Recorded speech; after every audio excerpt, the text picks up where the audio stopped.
guaranteed 40 hours per week, even in the winter months, and are home every night. Start your career today at Gaina Trucking and Excavating. Apply today at gainatrucking.com. Looking for the right utility tractor for your acreage? Find it at Landmark Implement. Shop our selection of used John Deere compact tractors from 1 through 5 series with the power and versatility to track mowing, yard work, snow removal, and more. For a limited time, get 2.9% financing for 36 months, followed by 6.2 for 24 months with approved credit. We've got the right fit for your property and your budget. Stop by your local Landmark Implement or visit us online at landmarkimp.com today and experience the Landmark difference. Building a new home can be a challenge. A lot of big choices. With our Remington homes, we have designed 15 different floor plans that appeal to a wide range of people. Bob Benish of Aspen Builders, talking about Remington Homes, which makes the home building process easier. People really enjoy being able to go to our website, which is remingtonlincoln.com, pick a plan, pick a price point, go through and build it yourself. You have a lot of options, whether you want granite, painted trim, wood floors, more stone, all options with our Remington homes. People do not want to be married to their house payment. You're able to get what you really want in a home for a great price with very limited stress. And that's what Remington homes are all about. Home building is easier with a Remington home from Aspen Builders at 423-6811. Online at remingtonlincoln.com. remingtonlincoln.com. Hey everyone, this is Austin Orman from Old School with Foreman and Orman, live from 1040 O Street in the heart of downtown Lincoln, weekdays from 3 to 6 p.m. My favorite thing about downtown Lincoln has to be the year-round energy. Downtown Lincoln never stops. It's easy to get to, has everything you could need or want in dining, entertainment, and retail, and of course it has Lincoln's best sports talk, proudly located in downtown Lincoln on the corner of 11th and O. This message is brought to you by the Downtown Lincoln Association and 93.7 The Ticket. At DWE Generations, having a plan matters, especially when it comes to protecting what's most important. They work with individuals, families, and business owners to help make smart financial decisions that support life today and set the foundation for generations. David Darlington, Russell Walton, and Cody Eiler bring decades of experience, and their dedicated team provides follow-through, answering questions, explaining next steps, and staying connected as life evolves. DWE Generations, a generational wealth planning firm. DWE Generations is a marketing name for individuals doing business as representatives of Northwestern Mutual. Visit generations.nm.com or call 402-483-7871 and ask for David, Russell, or Cody. Looking to make a positive change? Do the extraordinary. Help others by helping research. We are seeking healthy adults ages 19 to 55 to join a research study at Solarion and help advance medical breakthroughs. Earn up to $500 a day while making a meaningful difference for others and for yourself. For more information, visit helpresearch.com/new or call 866-213-2965. Overnight stays and return visits may be required. Hi everyone, Kendall Warnock, A1 Automotive in downtown Lincoln. Spring is here. Summer is fast approaching. With weddings, vacations, and weekend getaways on your mind, do not let car issues prevent you from getting where you need to be. Car problems shouldn't be something that you put up with. Let us get you back on the road in comfort and safety. We diagnose all makes and models from Porsches to Hondas, Toyotas, and Chevrolets. We fix a variety of issues with all of them with our talented techs and our experienced staff. A1 Automotive at 11th and L, downtown Lincoln, always honest answers. Hey, Nebraska sports fans. This summer, professional tennis returns to Lincoln. Watch rising stars of the ATP Tour compete for over $100,000 in prize money for the 2026 Lincoln Challenger from July 12th to the 19th at the Sid and Hazel Dillon Tennis Center. Witness top tennis pros compete right here in Lincoln and experience tennis close-up like never before. To purchase tickets or to sign up for volunteer opportunities, please visit www.lincolnchallenger.com. Not just a stop, a stage. Lincoln Challenger 2026. You've got used to one segment of Good Takes in the morning, but now there's a full show of Good Takes at night. Welcome into Raff's Good Take on Sports on 93.7 The Ticket.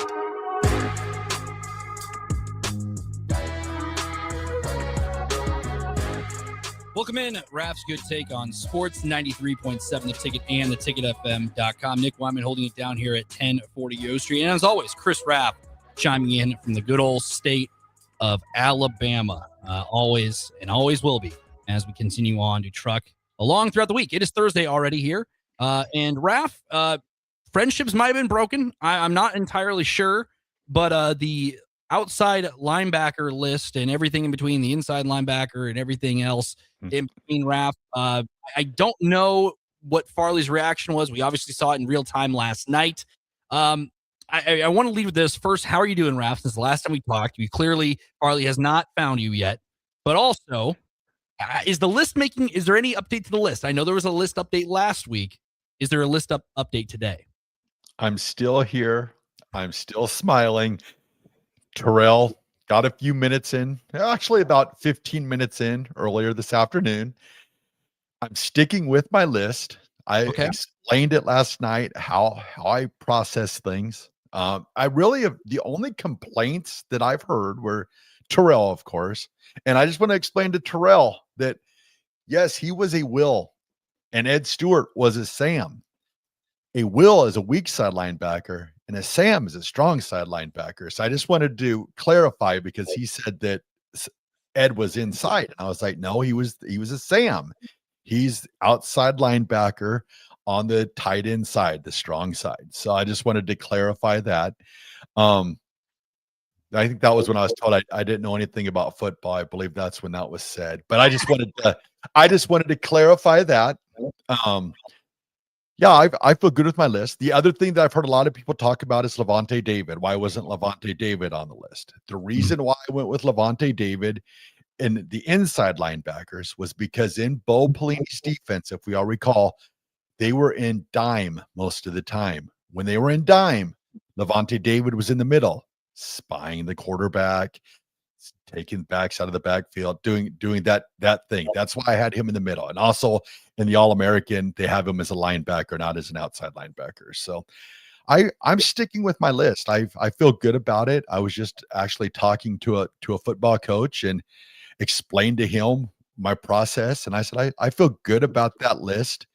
And yeah, I'm good with it. And I've like with Terrell, like I said, if you were talking playmaker, game changer, game wrecker, he would be number one. But with that's including special teams. That was a huge part of Terrell, was blocking kicks on special teams and then adding his big playability on defense. When you combine both of those together, yeah, playmaker, Nebraska all time, he's number one as a playmaker. But when you just look at it from the linebacker perspective, his just basically, like all Nebraskans, we wanted more games out of Terrell just to see what if he plays that entire senior season. There's probably a pretty good chance that Terrell's probably number one on the list. And he only played the 19 games. He corrected us last night. Well, Raff, just like the Jay Foreman clips were played last week on the show, I've done my due diligence. If people did not listen to Bach in the Black Shirt, we did get some reel of what was said today on Bach in the Black Shirt. So sit back. We have a couple of them. We'll play the first one here. Here was Terrell Farley on Bach in the Black Shirt earlier today. His reaction, his first reaction we've heard since the Chris Raff list was dropped last night. So here was the Black Shirt's reaction to the top 10 list less than 24 hours ago. But Bach, let's before we even start the show today, I seen a list. Chris Raff. I was going to let you breathe for a little bit. I was going to probably let you get away with this one. But Chris Raff came up with a linebacker list. Did you see it, Bach? I did see it. Pull it up, because I'm going to pull it up too, Bach. And we're gonna dissect Chris Raff right quick, because there's no way this list is legit. And I'm going to tell you why. I'm not going to tell him how to write his list, Bach, but I'm going to show you some of the mistakes he made. So that was the first clip that he had. Not even the start. They had a little idle chit-chat before the show started today.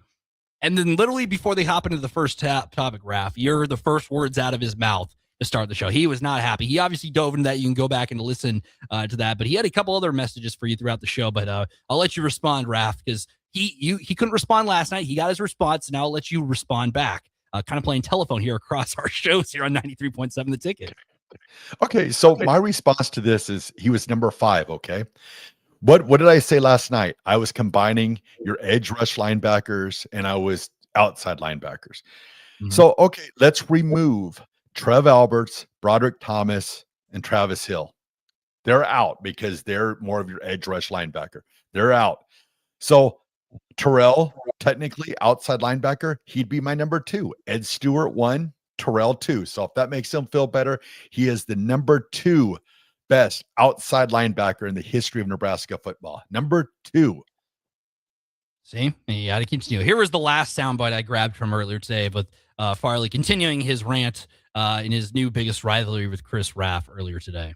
That's his list, though. That's his list. Not gonna dissect it anymore. I just wanted to point out a couple things. Thank you, Chris Raff, for having me as number 5 on your list. I appreciate it. That means the world. There you go. Yes. But just don't put Dwayne Harris and Dante Jones in there as outside linebackers, because in a 4-3 defense, you only got 2 outside linebackers, and that's the Will and that's the Sam. So he did, acknowledge, like, thank you. However, he completely wrote off his thank you, basically. But I explained when we started the show that I had combined the edge linebackers and this Will and the Sams. I combined them. I mean, other than that, I feel great about my list. There's been really no mention of any players that were left off. So that always makes me feel good, because sometimes somebody says a name and I'm like, oh, I overlooked that. That's on me. And there hasn't been any mention of that. Every linebacker that's been talked about has either showed up on the outside linebacker list or the inside linebacker list. So I feel good about that. So I'm good with the list. And like I said with Terrell, when it comes to playmaking, he is number 1. So he should be pleased. And like I said, outside linebacker, just pure outside linebacker, he is number 2. And like he acknowledged it. He said, all right, I'm number 3 at the end of the day. And I've seen the responses to your list. People are pointing out Levante David, and like, you gave your reasoning for it. And like you said, the top 10, nobody is really saying, oh, you forgot this guy. There's the 10 guys. However you want to put them in order, it's your opinion at the end of the day. I saw some people like, oh, why would you put Trev Allards number 1? And it's like, well, because, okay, like I said last night, you got to separate Trev Allards from the athletic director from the football player, because, that just makes sense. Yes, like he was the Nebraska AD, leaves, goes to Texas A&M, still there to this day, but you can't separate that just because of what you go ahead. Oh no, I was just going to say, like, transitioning, they announced the Hall of Fame today for Nebraska athletics. Yep, exactly. So does Trev Alberts deserve to be in the Hall of Fame? Me personally, I think he deserves to be in the Nebraska athletics football, or the athletics Hall of Fame, from his athletics pursuits. He should be. He's the one who had 3 sacks in the Orange Bowl against Charlie Ward. He was the one that won the Butkus Award. So I don't think you should hold what happened afterwards against him. What he did on the field was enough to garner Hall of Fame candidacy. What I would think would happen, in the next, 5 to 10 years. But I don't think you should hold that against him. Like, I feel the same way with Scott Frost. You can't hold his coaching career against his playing career. It's not right. I totally agree. It's a completely different situation. Trev Allards leaves, goes to A&M. Like you said, in due time, maybe 5-10 years from now, and people are going to bring it up just because they want to be funny, and this happened and you went here, and vice versa. But you got to separate it from the player and coach, or player from director, and everything in between. That's just how it's going to, that's, you can't put it it's an apples to oranges kind of conversation, because it's a completely different situation, because you can't just write off, this happened recently, so you can't be honored in the Athletics Hall of Fame because your coaching career wasn't great at said school. However, years before that, you were the quarterback, or you were, this linebacker for the team, and everything in between. You got to separate 2 and 2 in the end of the day. And I don't think you should be held out, or held, because your coaching career or your athletic director, whatever, everything in between, your administration role, how that ended versus your playing career with said program.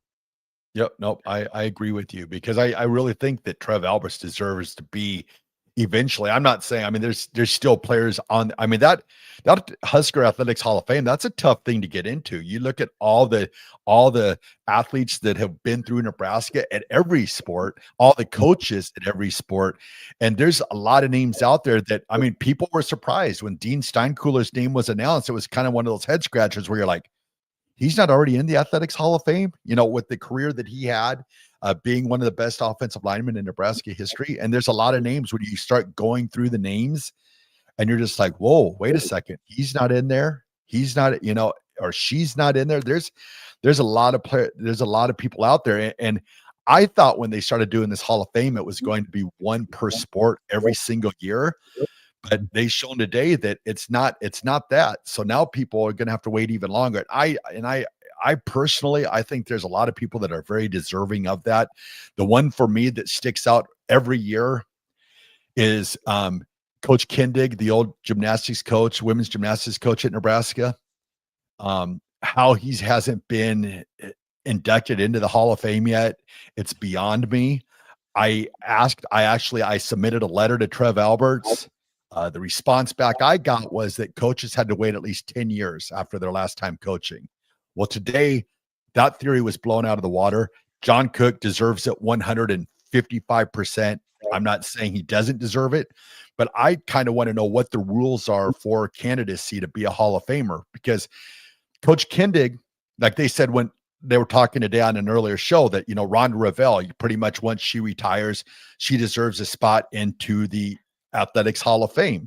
Mm-hmm. Well, I'm sitting there going, okay, well, Coach Kindig got his team in 25 years to 14 Super Sixes, which is the same thing as a Final Four in basketball. He got to 14 of them with 11 conference championships.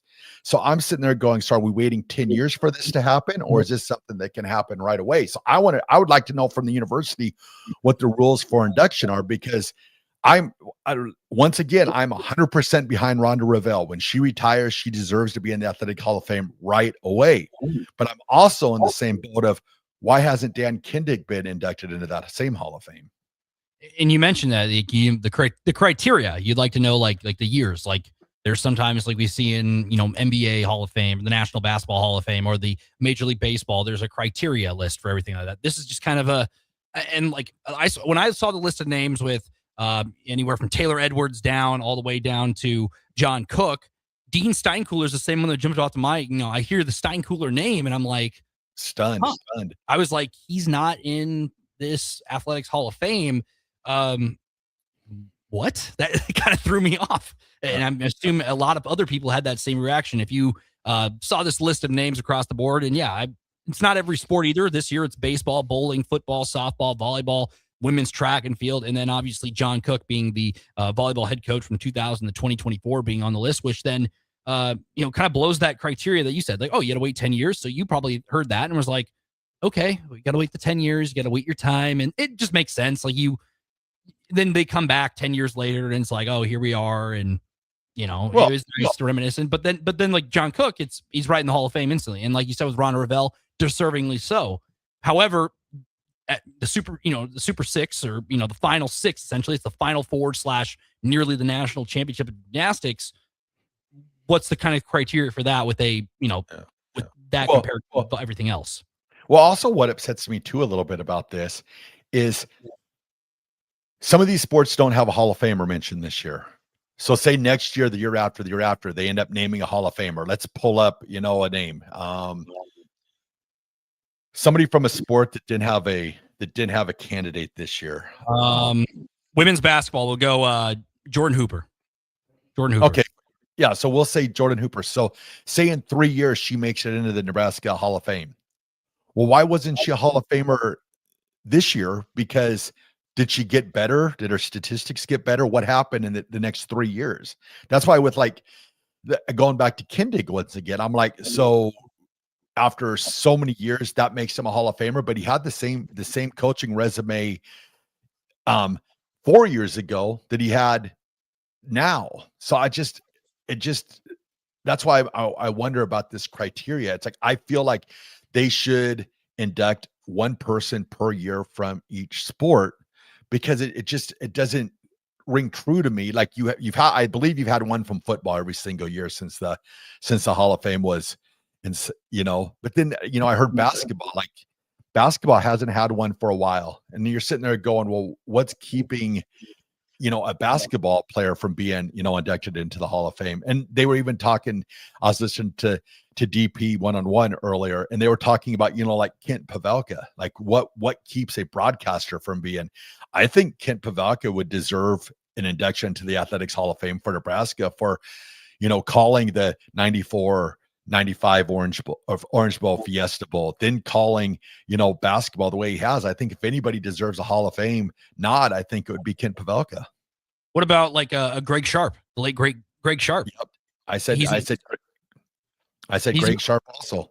It's, a guy who's put in time, a lot of things they do behind the scenes, as we know, with this, the broadcasting and the media side of things. And they're there for the long haul. They're there through, the ups and downs of seasons. They were through everything. And Greg Sharp was there. I remember him as the voice of the Huskers for a long time. Like people remember, like you said, we've talked about on this show in this program for a long time, Kent Pavelka. There was one college football game on TV, and then the rest of them you're listening to somebody on the air. And that was with Kent Pavelka. Touchdown, Tommy Frazier, as you say. I wasn't old enough to say it, so I'll say it for the first time in my lifetime there. And you have different awards, maybe I do one each sport, because then you're honoring every single sport, regardless if you're the football program or if you're the cross country program or the gymnastics program or the golf program in between. And then maybe you can do like a special honor for like a broadcaster or like a long time, equipment manager or something like that. SID, because there's some SIDs who are there for a very long time, stuff like that. Well, I'm wondering, that goes again, what is the criteria? Because I'm thinking right now what's going through my mind is, can you tell the story of Nebraska football without Milt Tenopir? Can you tell the story of Nebraska football without Charlie McBride?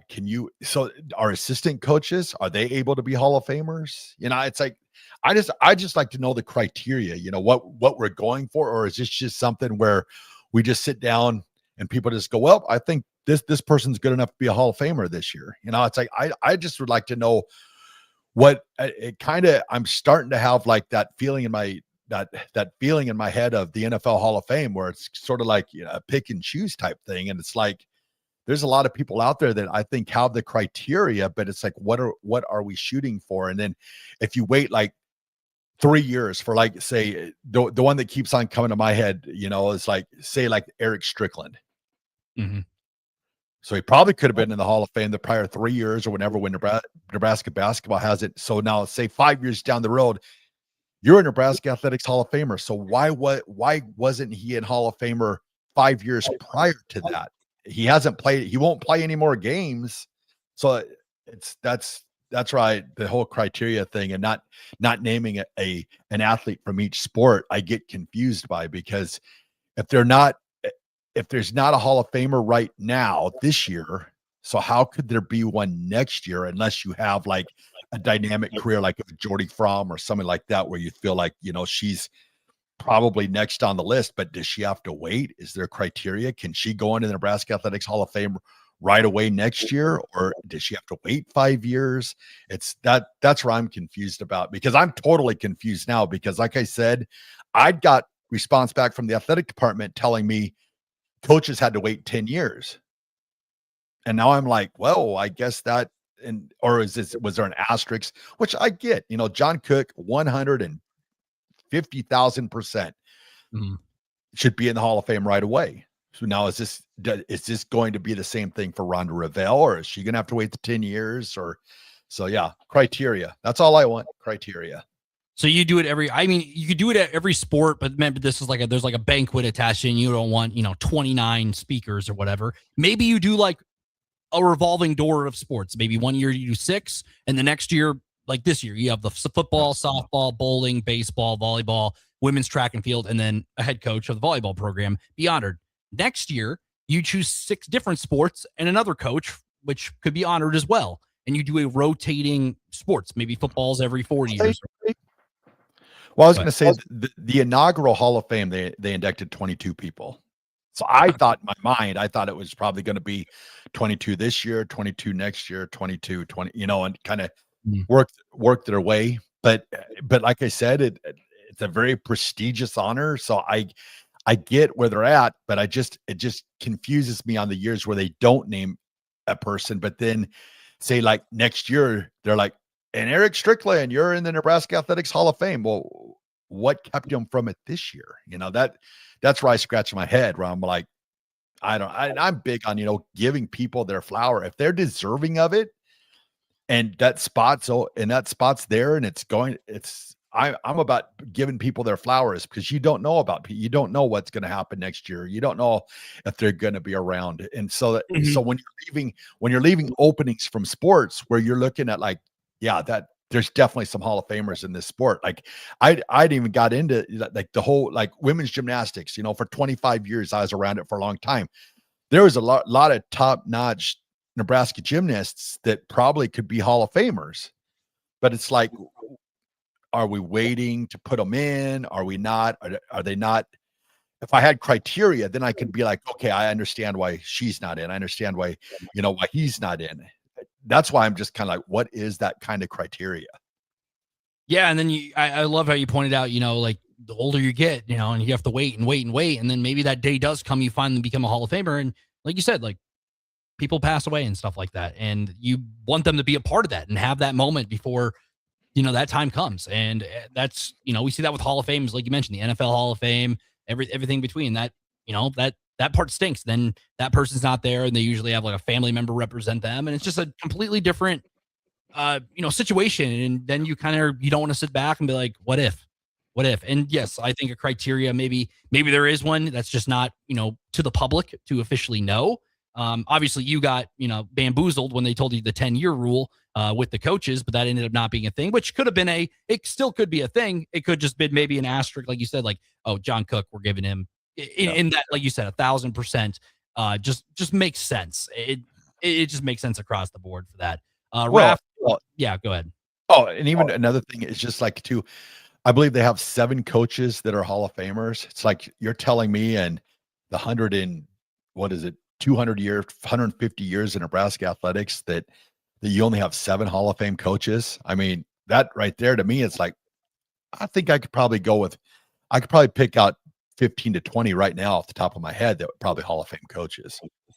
Sounds like another list for the future right there. So maybe I just spoiled some project that is currently in the works for Chris Raff. Raff, we're going to go to break. On the other side, we'll talk about U.S. Open start today. Got it in today. There was, there's always some weather shenanigans this time of year with the summer, circuit of the PGA Tour. Talk about that. And then you have the strongest NFL arms of all time. So can't escape the list. And there's a lot of them across the board. We'll talk more about that on the other side. 93.7 The Ticket and theticketfm.com. You listen to Raff's Good Take on Sports. We'll be right back. 37 The Ticket is Lincoln's home for Kansas City Royals baseball in 2026.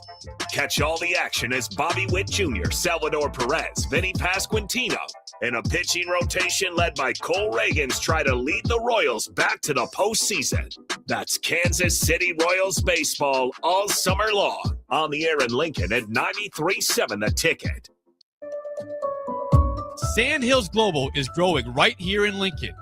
With our expanding campus and continued growth, we're hiring across a wide range of careers, from interns to experienced professionals.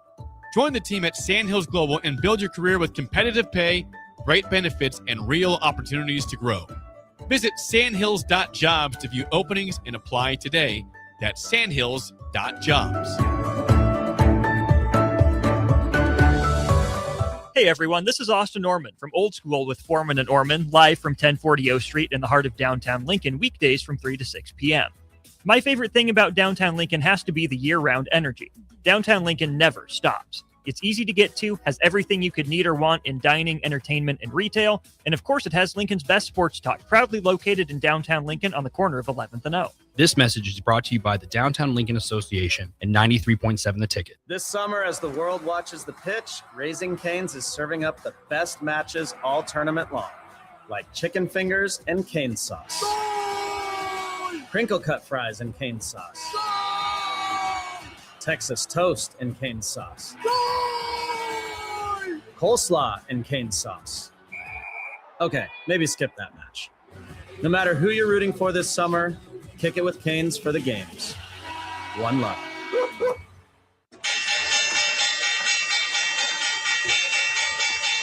What does it mean to be rich? Maybe it's less about reaching a magic number and more about discovering the magic in life. I'm Ryan Buck, your Lincoln, Nebraska, Edward Jones financial advisor. Count on me for your financial strategies that can help support a life you love. Because the key to being rich is knowing what counts. Contact me today at 402-483-0377. Again, that's 402-483-0377. And let's find you rich. Edward Jones, member SIPC. Green's Furnace and Plumbing has been servicing the southeast Nebraska area since 1921, specializing in HVAC systems, bathroom remodels, duct cleaning, backflow testing, and so much more. With a network of trained technicians ready to assist you, Green's Furnace and Plumbing is your source for dedicated commercial HVAC service for your business, building, or even your home, so it can run without all those unwanted interruptions. Learn more by visiting their website at callgreens.com or give them a call at 402-467-4444 today. Lincoln's go-to for fun isn't new. It's a place that's been a staple of the city for years and is only getting better. Madsen's Bowling and Billiards always has open bowling available with no long lines, unlike other centers. They have live music almost every weekend and great food at EJ's Bar and Lounge, with seating for 150 people. They have popular meals like the EJ Burger, pizza for the whole family, and famous EJ's Wings. Contact Sarah to book a party for friends, coworkers, or family at Madsen's Bowling and Billiards, just south of 48th and Holdridge. Lincoln is full of great golf courses in a state that is getting national recognition for exceptional golf. Friend Country Club is worth the drive, just 40 minutes from Lincoln and home to one of the state's most respected 9-hole courses. Enjoy their restaurant with popular items like a 14-ounce ribeye, 10-ounce sirloin, or chicken fried steak. Open Thursday through Saturday from 5:30 to 10 p.m. Expand your horizons with a trip to Friend Country Club, just 40 minutes southwest of Lincoln. It's worth a visit. Are you looking for a fresh new hangout spot? Let me tell you about Liquid Assets Sports Bar, where Mondays mean new weekly drink and food features. With 23 taps, a full lineup of cans and bottles, and 40 TVs blasting every sports package out there, you'll never worry about missing a play. Savor high-end spirits at their stylish top-shelf bar, enjoy a healthy menu, family-friendly atmosphere, and catch all of your favorite teams every day. Doors open daily at 11 a.m. Liquid Assets Sports Bar, located at 2755 Jamie Lane in South Lincoln. This summer, Salt Dogs fans are making history at Haymarket Park. We're celebrating 25 seasons of grit, grins, heart, and hometown pride. Lincoln, you built this stadium. You named this team. And season after season, it's you, the fans, that keep us coming back for more. So let our thank you be our promise. The best is yet to come. Your local tradition plays on. Get your tickets at saltdogs.com. Hey there, this is Paul Scheel, owner of High Electric. I want to thank our friends and loyal customers and introduce High Electric to those looking for a new electrician. We've been serving the Lincoln and Omaha area for over 30 years, from design to install, upgrades, and repair. If you are a homeowner or a small business needing some electrical work, call us at 402-466-6606 or check us out at hyelectric.com. We look forward to hearing from you. Back to Raff's Good Take on Sports on 93.7 The Ticket. With all the good takes you need, here is your host, Chris Raff. Welcome back. Raff's Good Take on Sports, 93.7 The Ticket and theticketfm.com. Streaming only for one more segment, Raff, as it looks like the Kansas City Royals, I'm not trying to jinx them, Raff, as the game's over the dial right now. They're up 13-6, a football score down at Kauffman Stadium, middle of the eighth inning. The Royals, 13 runs on 15 hits in this one tonight. A very interesting team this year, Raff. If you've obviously been around for the ride, I've heard some Royals slander, and it'll continue to go as I've been a part of the show here going forward. But looking like they're going to get a win and start a homestand after only winning 1 of 3 against the Nationals on a quick 3-game road trip. But winning the I-70 series so far, they'd even it up. The season series would be 2 apiece going into tomorrow if they can hold on to a 13-6 lead, which I don't know. With the Royals bullpen this year, Raff, I don't know what's safe and what's not. So at the moment, leading 13-6 as we go on. But Raff, talking about football scores, 13-6, your strongest arms in NFL history. You probably have some names that come to mind. I kind of sat here and thought during the break, and I had a couple that came to mind as well. Well, I just happened to make a top 10 list. Did he really? This guy's obsessed with lists. This guy's obsessed. I feel like I'm kind of like, I don't know if you watched any WWE in your life, but back in the day, Chris Jericho used to have you just made the list. And that's kind of what I feel like these days. Yes. Yes, I've dabbled with WWE throwing. The list of Jericho is around 2017. Him and Kevin Owens, and then obviously turned on him. So we're not going to be Kevin Owens, Chris Jericho here with a festival of friendship, but we'll continue on here as we continue to go, Raff.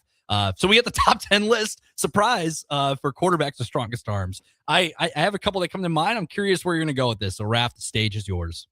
All right. Number 10, I've got a tie. My number 10 strongest arms, Dan Marino and Terry Bradshaw. Terry down at 10. I thought he'd be a little higher because, like, during his heyday, I mean, he was one of the strongest arms in his league at the time. So I think it's a ritual now that 10 spots always a tie, because I think every list I've been a part of, Raff, so far, it's like, we got a tie. It's like, all right. It's a tie. It's fine. It's your list. I just find it hilarious how 10 spots always a tie. No honorable mentions. Just a tie. Well, we can get to the honorable mentions afterwards. I don't want to ruin my top 10 list with somebody with an honorable mention, and they're like, why aren't they top 10? They can get me afterwards for that. So. All right. That's fine. Let's keep it going. So, yeah, I mean, Terry Bradshaw, I probably have him a little higher. I know, back in the day, it was more of a running football game, and the Steelers obviously had a really good defense and everything, but, one of the strongest arms in the NFL during his heyday. But when I do my top 10 list, you have to say who you put him in front of, because I think I have some power arms on this list. So are they? Here's the next thing. Like, I can think of some guys who weren't like great quarterbacks, but they had strong arms. That's where they're on this list. Okay, good. I was like, all right, is this guy just taking NFL greats? Because there's some names I'm thinking. There's one in particular I'm thinking of, and I'll let you know when he comes up. If he comes up. He probably won't. I think I know who you're thinking of. So he was an all right quarterback, I'll say. But let's keep it going. Number 9, Raff. Maybe it wasn't him then. Okay. The one that I left off was a complete bust, but he had a cannon for an arm, but he didn't make the list. He didn't have enough games to qualify. So, all right. Number nine, Michael Vick. Number 9, Michael Vick. That's a cheat code in Madden NFL 2004. If you ever played that on the good old PS2 in the day, that was one of my first introductions to the NFL. Raff, I wasn't a full-fledged fan, but I remember pulling out the PS2 at the time, and Michael Vick was untouchable in that game. He was a cheat code. So yes, Michael Vick. Obviously, I don't really remember him fully with the Falcons, but I've seen the highlight reels. I've seen him run all over people. But yes, Michael Vick. I did see him in the Eagles, though. He was still at a cannon of arm then, down to the end of his career. So yes, Michael Vick at that number 9 spot. Number 8, Matthew Stafford. Number 8, Matthew Stafford. Still got a cannon for an arm. He can throw the ball over. You hear the Mannings talk about, even when he was in high school, that they hated throwing behind him because he was just branding people in high school. So Matthew Stafford, number 8. He was one that I was thinking, like, right off the top of my head, I thought of strong arms. Currently in the NFL, he was one that just easily, because he's like, even back when the Lions, when they weren't winning many games, he was still, chucking that thing to Megatron, Calvin Johnson, and, the Golden Tates of the world during his time with Detroit, when they weren't, playoff eligible teams a lot. However, he was still, throwing the pigskin all around. All right. This is where the fun begins. Number 7. Patrick Mahomes, number 7. Okay, this is not the guy I was thinking of, but he obviously came to mind, and I think this is respectable. I'm not going to go all Terrell Farley on you here, Raff. This is perfect. I wasn't sure. No, this is fine. I'm not the homer here. I'm respectable, and I get it. He has a strong arm, and you're top 10. You're on the list. You're on Raff's list. That's respectable. If he was off the list, maybe that's another discussion. But I think number 7 is respectable, especially coming off the year they just had. However, he's had some, to Tyreek Hill and everybody in company. I think that's a very respectable spot, because there are some, I would say there are some stronger arms across the board. So if this isn't this, this doesn't hurt my fandom, but it's respectable and I like it. So yes, see, look at that. We're finding common ground. I'm not going to go all Terrell Farley on you. So we're going to keep it going. All right. Number 6, Aaron Rodgers. Number 6, Aaron Rodgers. He was one I would probably have in my top 5. However, I want to hear the rest of your 5, just because I remember, when I think of Aaron Rodgers' strong arms, I think of the Thursday Night Football against the Lions. Matthew Stafford, funny enough, throws it up to Richard Rodgers, and he catches that ball somehow, some way finds a way. I mean, he's done a ton of times in his career, but Aaron Rodgers, I think you have to have it, regardless of how he is now. But you got to put go back go to those Green Bay days, what he was able to do after sitting behind Brett Favre, then winning a Super Bowl against Pittsburgh later on down the road. All right, number 5, okay. Randall Cunningham. Randall Cunningham, number 5. I've seen a video of him throwing like a 90-some yard touchdown. I think I've seen this video of him throwing it for like the back of the end zone or something like that. Not a touchdown, but maybe a very long play. But yes, I've heard the stories about Randall Cunningham, Eagles, and everything in between that everything. So, so far I have no problems with this list so far.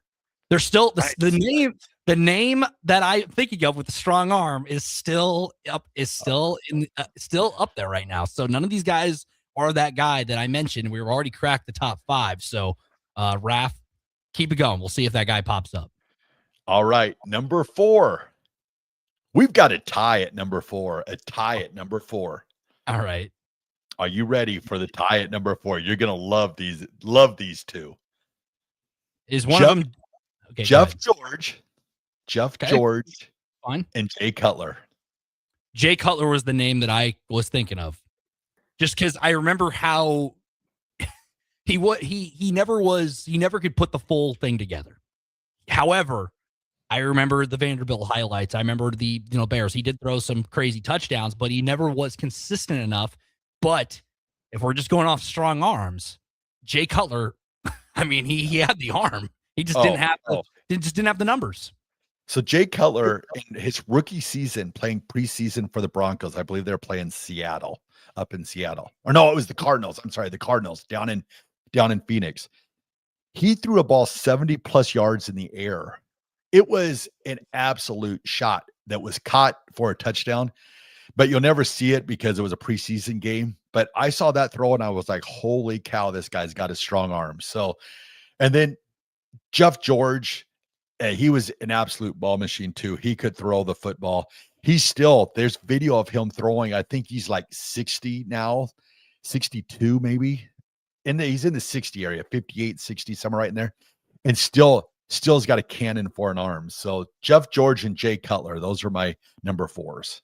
So Jeff George is 58 years old. You gave him a couple more years, but yeah, still, and he's past his prime, and he's still been able to, chuck the football downfield. But yes, Jay Cutler was the name that came to mind just because I was like, I remember seeing him throw the ball around, and I was like, yeah, this guy's got a strong arm. He just never put it all together, whether he was in Denver, whether when he got traded. Denver. No, Denver. Or no, Cutler. I thought you were talking about Jeff George. Sorry. I was Jay Cutler. Jeff George. Yeah, Jay Cutler, yes. You could forget about the Jay Cutler Broncos tenure. I mean, it was respectable. Well, he got traded though. Well, the worst thing that happened with Jay Cutler was Mike Shanahan being fired. I remember wasn't Mike Shanahan's last game was against the Chargers. It was like a Sunday night football game, wasn't it? Something like that. All I remember about that was Jay Cutler was a Pro Bowler with Gary Kubiak. Gary Kubiak went and took over the Texans job. Yep. And then Mike Shanahan and Cutler was playing good football with Denver, but when they fired Shanahan, they brought in Josh McDaniel. Josh McDaniel did not like Jay Cutler, put him over to Chicago, and then that's when Kyle Orton came to Denver. Hey, Kyle Orton did have that strong start to his Bronco tenure. I remember they were undefeated, I believe, for a little bit to start that. And then I was like, all right. And then it went crashing down real quick. But Kyle Orton, I remember him in Chicago as well. He got a fraud. Purdue guy, I believe, as well. Yep, you are correct. Boilermaker, yes. I remember Kyle Orton with the hair. The Broncos, the thing that, okay, before we continue the list, Raff, the Broncos and Kyle Orton, the only thing I can think of, sadly, when I think of Kyle Orton and the Broncos, were those ugly AFL throwback uniforms they wore in around the tenure of Kyle Orton. They were yellow and brown, and they were some of the worst uniforms I think I've ever seen in sports. The vertical striped socks. Don't even bring it up. I tried to not bring that up. The yellow and brown uniforms are it's just bad. But then they have the striped socks. I think they won a game in those uniforms, but never again. Hideous uniforms. Raff, we're still streaming only. Let's just keep it going. Okay. Number 3 from your Buffalo Bills, Josh Allen. Nobody circles the wagons like the Buffalo Bills. Yeah, and I think this is fine. I mean, we've seen what he's been able to do. It's kind of crazy. I remember when he first came in the league, he wasn't really much of a passer his rookie season. We obviously saw the intangibles at Wyoming. He's a tall quarterback. Nebraska picked him off a couple of times during his collegiate career, but after that NFL career, comes in, has to kind of find himself, and look what he's turned into at Buffalo. I mean, hasn't won a Super Bowl yet, but they've been, the cream of the crop, and they've been competitive throughout, regardless of the year. And that's because they have a quarterback in Josh Allen. It's long from the days of the Trent Edwards of the worlds and everything like that with Buffalo. So that's number 3. And this is a fine list. There's a name coming up here, Raff, that I think's coming up in the next, because that was number 3, correct? Yep, number 3. I have a feeling I know where this list is coming, and I think I know who one of these next 2 players are. You love the ending, don't you? I think I already know the ending for this one. I think everybody knows. Let's continue to list while we're here. We'll just go all the way through, since we're streaming only, and the Royals game will be ending here at the top of the hour. They're in the top of the 9th right now, unless they absolutely blow it. So, Raff, let's keep it going. All right. Number 2 from Keelan, Mississippi, Brett Lorenzo Favre. Brett Favre, number 2. Strong arm. Jerry Glanville stories are hilarious. I don't know if you saw that NFL films where his rookie year, he was a 3rd string quarterback, and he was not beloved by Jerry Glanville whatsoever. But the one thing that Jerry Glanville would have him do was come pregame, he'd make wagers with other coaches from the other team and say, hey, Mississippi can throw the ball into the 3rd deck at this stadium. And the opposing team coach was, there's nobody possible that could throw a ball that far. He'd yell, Mississippi, come over here. And he'd throw a ball into the 3rd deck, and Jerry Glanville would win the wager. So that was his rookie season, was basically just being a person that would just come and throw the football. Jerry Glanville is a name that is, he's still coaching to this day, Raff. Did you know that? Yep. It was like a Division II school or Division III school or something like that. He's with it's one of those football leagues that's still like one of those alternate football leagues. He's with the San Antonio Toros currently. He was most recently with Northwestern Oklahoma State, the Rangers. Yeah, that's what I was thinking of. He was there from 2024 to 2025. But I know Jerry Glanville because I've heard about his NFL days, but as a spring football enthusiast, he was the Tampa Bay Vipers defensive coordinator during the XFL season in 2020. And then the spring league, he was the head coach for the Conquistadors of that league as well. Then he most recently, his last head coaching job, Raff, was technically with the Alabama Airborne in the Major League Football. However, that league never got off the ground, but it's still part of his coaching tree and everything he's been a part of across the board. So that's how I remember Jerry Glanville. But yes, Brett Favre, and we got number 1 left. And I think what? Go ahead. I got to tell you my Jerry Glanville story. Go for it. I was in the Orlando airport one year, and I was flying out, and I looked to the right of me, and Jerry Glanville was standing there, and it was so awesome because he always wore the all black suit, kind of, always leaving tickets for Elvis, just crazy stuff like that. And everything that they said, that you see on TV, that was Jerry Glanville in real life. It was pretty cool. I did not go up to him and approach him. It looked like he was busy, but it was pretty funny. Watched him at the airport. It was like, holy cow, that is Jerry Glanville. So that was my one time seeing him in the airport. At least you didn't. You were starstruck a little bit, but still, like you weren't that guy who's going to go up to somebody in the airport. Because if I'm ever at the airport, I don't want people to come up to me when I'm trying to, get my plane and everything in between, especially when you're on a business trip or whatever you're doing in between. So, Raff, we got number 1 coming up. Can you give us the honorable mentions before we do number 1? Since fine, go number 1. I think we all know who number 1 is. Oh yeah, my honorable mentions: Dan Pastorini. Dan Pastorini's honorable mention. Burt Jones, another honorable mention. Burt Jones. try to think who else here that cross. Do you have any that I have not mentioned yet, that other than the one I'm going to mention? Other than that, I mean, the rest of them are pretty much set in stone. And I think of strong arms in the NFL, you pretty much mentioned most of them. But that number one spot is all yours for the taking at the end of the day. Well, he was born in Port Angeles, Washington on June 28th, 1960. His name, John Albert Elway. John Elway, the strongest arm on my list in NFL history. The guy had an absolute cannon, probably still can throw the ball, probably, a good 50, 60 yards. But let me tell you, watching him warm up, I know I've never met him. However, I have been close to him, watching him warm up, and just watching him warm up. Oh, that was another guy, my honorable mention, Warren Moon. There you go. But John Elway warming up was insane. Like, he would sit there, be carrying on a conversation with somebody, and he'd be getting the ball from his receiver, and it would look like his arm was barely moving, and you could hear the sizzle come from the ball, and it'd go 30, 35 yards downfield on a rope. It was incredible watching him throw the football. As we're on the topic with John Elway, with just a little bit of time left, Raff, this came up today on the drive, and it came up. I remember hearing about it. And I remember hearing about it when I was sitting here one night, and I kind of made a face too that maybe Harrison made as well. I think you were quoted on air saying you'd want to be buried in a John Elway jersey when you're, when you're buried. Is that still true to this day? Because Harrison found it kind of weird. I think AD found it a little weird too. I tweeted this to AD this morning. A one word, not even a word response.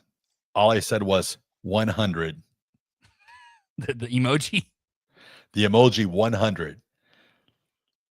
I would prefer, if something happens to me on radio right now, yes, John Elway jersey, please. I mean, it is what it is. Like, I mean, it's just like your list. It's your option at the end of the day. Like, everybody's got their own thing, and at the end of the day, that's just how it goes. So, Raff, we only have a couple more minutes left. We can talk about the U.S. Open since we kind of skipped over it. We can go down the standings real quick as well, because that tournament is going on. Just started today. Round 1, round 2 is picking up on Friday, and then all the way through Saturday and Sunday as well. Wyndham Clark so far out in front right now is -6 on the boards, and then you have a nice gap in there. However, there's still 3 more rounds to be played across the board. Yeah, it's wild. I think the players are, I think, happy with the setup of the course. However, the course is tough. There's only 17 players in the red right now. I mean, it's a challenging course. So it's going to be interesting to see what the weather does this weekend. It'd be fun to maybe get a really windy day, rainy day or something.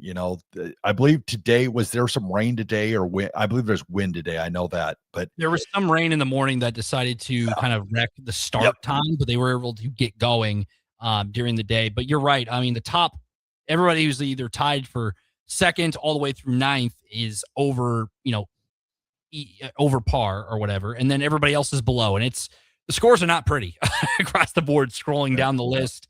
And like, it's still open. If you get a little bit of weather there throughout the week, it could wreak havoc. And, you start out hot. All right. Wyndham Clark obviously seizing the changing nature down there, but there's 3 more rounds to be played. A lot can change, as we've seen, not just at the U.S. Open, but everywhere else across golf, because if you played 1 round, there wouldn't be as much drama. You still got to come to play Friday, Saturday, and then all the way on to the special Sunday, as it always is. Yeah, like from a fan perspective, you see the weather, it's kind of crazy, and that's part of golf. You have to play to the weather, so I think that goes into it. But then another part of you is like, you want the best person, or you want the person that to win, because of the ability, not because of what the course imposes on you. But every single golfer deals with the same exact weather, so at the end of the day, you'll get the best winner, I think, of the bunch, no matter what the weather does. Doesn't look like there's been much weather there the rest of the weekend. Tomorrow, a high of 80 degrees with partly cloudy conditions, leading into Saturday with a sunny 80 degrees, and then a partly cloudy day with 81 degrees. Once again, it sounds like a nice weekend. So you get the weather behind you, you're able to get in some rounds. I know Rory McIlroy's still in that top 10. Obviously, he's been on a heater of all heaters, still hanging around there, obviously winning the Masters for the second back-to-back years to the, exclusive club to be able to do that. I always like to see drama with the majors because, I don't dabble with every golf tournament every weekend. Obviously, the RBC Canadian Open just happened a couple weeks ago. But the majors, when you have like a playoff or, 3 or 4 guys jockeying for the final couple of holes, that it's really exciting. And, those final 3 holes can last up to about 30 minutes. And it's just, in golf, it's just like a completely different stage for the sports world. Whenever you're down to those last couple holes and you got a couple of guys within strokes of one another, anything can really happen, because if you have one bad hole, you might be done in for the rest of the tournament. And you play well for 3.5 rounds, and then back 9 or the final day comes around and you struggle. That's just the PGA for you. Yep, that is golf in a nutshell. So I'll be locked in for sure. The 4th round on Sunday, I'll definitely be locked in for that. So, and I'll keep an eye on it throughout the weekend. But usually I like tuning in like the final 9 holes. I think the only really tournament that I lock in all 4 rounds is the Masters. But I'll definitely, if I see a storyline developing, I'll definitely be tuning in. Yeah, and also Raff, the Royals, they ended up winning. They scored 2 touchdowns tonight, 14-6 over the St. Louis Cardinals. Back in the win column, however, 31-45 on the season, still tied for dead last in the AL Central. So go ahead. I don't want to rain on your parade too much, but I did see that Bobby Witt left with knee discomfort. He did. But you celebrate the small things while they're here, Raff. That's what we do here. So it's a win. We'll see what happens. He left a game earlier this year as well for basically the same thing. So we'll see what happens. Raff, we only have a couple more minutes left. What's your good take for June 18th, 2026? All right, everybody. Today's Raff's good take goes out to the Daily Nebraskan, the student newspaper at the university, celebrating 125 years of publication, digital publication. Just super cool. I think back to the Daily Nebraskan, a lot of Nebraska greats, got their start at the Daily Nebraskan. I even wrote a couple stories for the Daily Nebraskan. I was not on payroll, so I've never got my check yet. I'm still waiting for that. But I did write a couple stories for the Daily Nebraskan, so it's pretty cool to be in that line of history of the Daily Nebraskan and all the people that have came through there, and that they've been able to, be the eyes and ears, I guess, kind of at the university. Congratulations to the Daily Nebraskan student-run newspaper. So happy 125th birthday, Daily Nebraskan. You guys are. Raff's good take. Raff, what years were you there at the university? 92 through, I think, 99. I was ahead of my time and staying at school for a long time. I was trying to look up and see if I can find an old article that was posted, but no, I could not. Just because I was curious. Pull up Chris Raff, Daily Nebraskan. Nothing pulled up? There's one. It says June 16th, 2006, Arts and Entertainment. Spirit Squad busy with Pep. Oh, that's me. That's you. That's my story. But it wasn't 2006, though, I don't think. It might have been. It must have been uploaded to the website, potentially. Yeah. No, that was in 2006. I was long gone. Talks about, full day of work for the cheerleaders, also known as the Nebraska Spirits, will arrive at Memorial Stadium at 7:45. You have a quote here from Renee Schwartz in the story I see here. Yeah. Fully. So that's what happens. That's the power of the internet, Raff. What you're able to do. Just Well, type see, it in.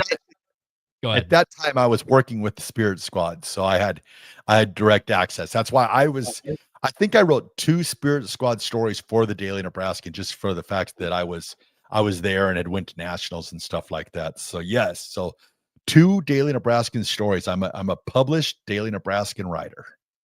Hey, it's the thought that counts, Raff, and you were able to get in there, and it's out there. It's out there for the world to see. So it's really cool. You got your start there and everything in between. So Raff, that is all the time we have for this Thursday. We'll see you next week with more lists and everything else in between. You and me with a full 4 days in a row together. I cannot wait. It's going to be exciting. Do we do wingbacks or receivers next week? Whichever ones. It's your show. You make it at the end of the day. We'll go. Right. We'll find out as we go. 93.7 The Ticket and theticketfm.com. Raff sign off. Demorne Pearson with Don't Punt Hour coming up next. 93.7 The Ticket and theticketfm.com.